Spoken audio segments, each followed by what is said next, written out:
r/askreddit. I recently learned that when someone offers you a glass of fine whiskey/scotch, it is incredibly rude to finish your drink before the person who offered it to you.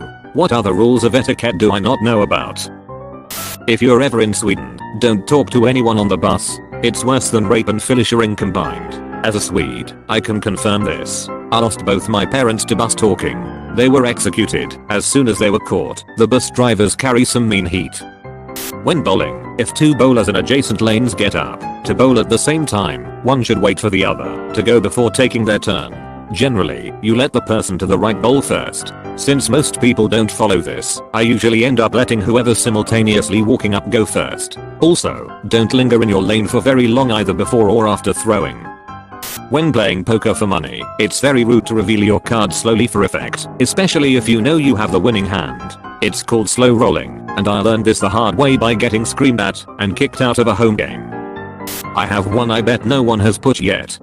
In Mongolia, if someone offers you erg, fermented milk, you must accept it, even if you don't drink. You don't have to drink it though. If you're not a drinker, you can just stick your ring finger in it and splash it a bit as an offering to the sky. It's also considered rude in Mongolia to lean on the main support pole of someone's yurt, house, as it implies that you want to knock their house down. For Americans, if someone is behind you in the left lane of the highway, move out of the way. Here's one that hardly anyone knows. When going out with a date or friends, it is not polite to be texting and playing with your phone the entire time. A gentleman walking with a lady is meant to walk on the roadside of the pavement/sidewalk. This is in case a car drives through a puddle, he can take brunt of it. Obviously, this is a rare occurrence, but I do it anyway, cause that was what I was told as a kid. Unimportant stupid trivia time.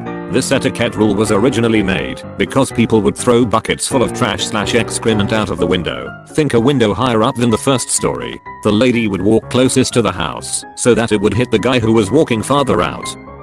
If someone asks you to pass the salt, you're supposed to pass both the salt and the pepper. If you are passing salt to a Russian, do not hand the salt directly to them. Instead, place it within easy distance of them to pick up.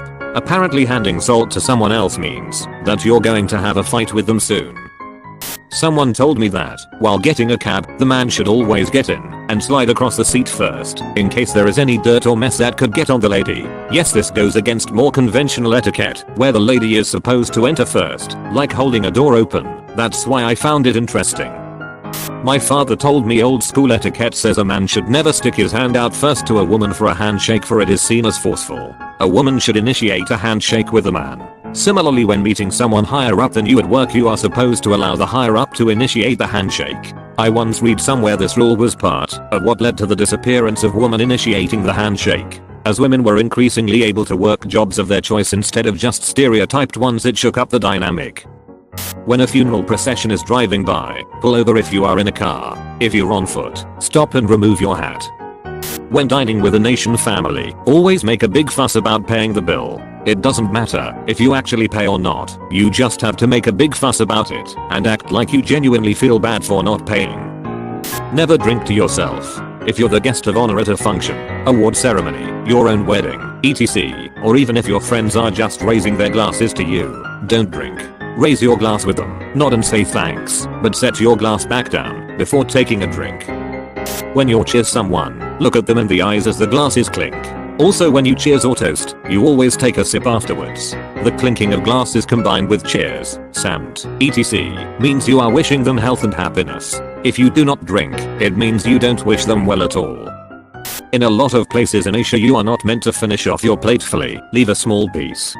An empty plate means the portion was not satisfying and you want more. Thus, you will be asked if you want another serving. Also, I do not know if this is true, but apparently burping after a meal can also show that you are full and satisfied with the food. Don't do this in India. It's considered wasting food, and take about half of what you think you can eat, because you will be expected to take a second serving later on. Today I learned I'm a rude person.